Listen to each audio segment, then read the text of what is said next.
Alright, so the negative just tried to prove that we don't strictly depend on foreign oil. An insignificant amount of jobs would be created through the passing of the Keystone Pipeline, and negative economic instances would be created mostly via environmental damage.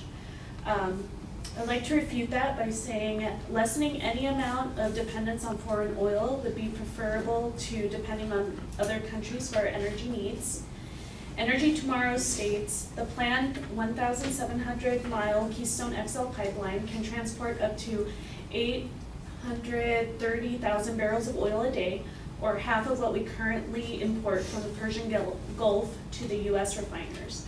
It would be in our benefit to trade within North America for our gas. Even having our dependence on oil from the Persian Gulf would be in our benefit. Michael McElroy of the Harvard Crimson states, until Americans have easy and affordable usage of alternative energy, it would be preferable for the United States to lessen its dependence on oil from the Middle East, especially given the instability in that region and Saudi Arabia's constant infringements on personal liberties. The Keystone Pipeline would provide such an avenue. By depending on countries who are unstable and infringe their citizens' rights, it cannot be preferable to depend on these countries instead of with a long-standing trading partner that we have in Canada who has similar values as our nation. Their second point was that an insignificant amount of jobs would be created through this pipeline. But I'd like to say that no job is insignificant in the value it can bring to an individual's life.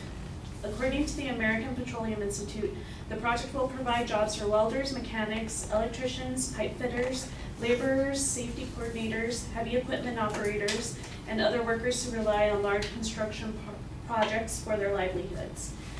As more and more workers are being phased out by technology, the jobs the Keystone XL pipeline can provide are more important than ever to the people who depend on these construction projects to live on. The American Petroleum Institute has also asserted that TransCanada has entered into comprehensive project labor agreements with North America's largest building trades unions, including the Laborers International Union of North America, the International Brotherhood of Teamsters, the United Association of Journeymen and Apprentices of the Plumbing and Pipe Fitting Industry of the United States and Canada, AFL-CIO, the International Union of Operating Engineers, and the Pipeline Contractors Association. So there is a long list of skilled workers and their families who would benefit from the jobs that would be created if this construction project was approved. Danny Hendricks, a business manager for Pipeliners Local 798 in Tulsa, Oklahoma, recently told media what these jobs mean to the members of these families. They've got health care for another year, and they've got a pension credit for when they retire. It means these families have got health care, dental care, and so that means a lot. It also means they can make a house payment, and it means that they can send their kids to college. So we're not just talking about numbers and figures, we're talking about people's livelihoods. She brought up the point that negative economic instances would be created through this pipeline. But I'd like to say that the Keystone XL pipeline will not affect the environment as much as the negative claims.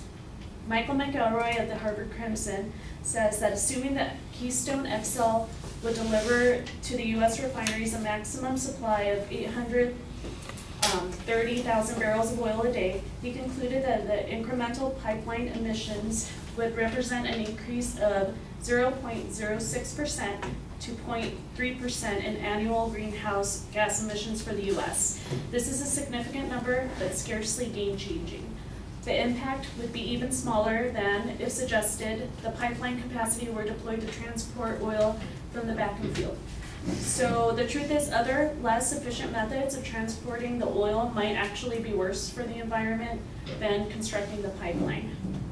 Marty Durbin, from the Pipeline and Gas Journal, says that approval would undoubtedly draw criticism from at least some of the environmentalists, but a negative decision is unlikely to preclude further development of the tar sands.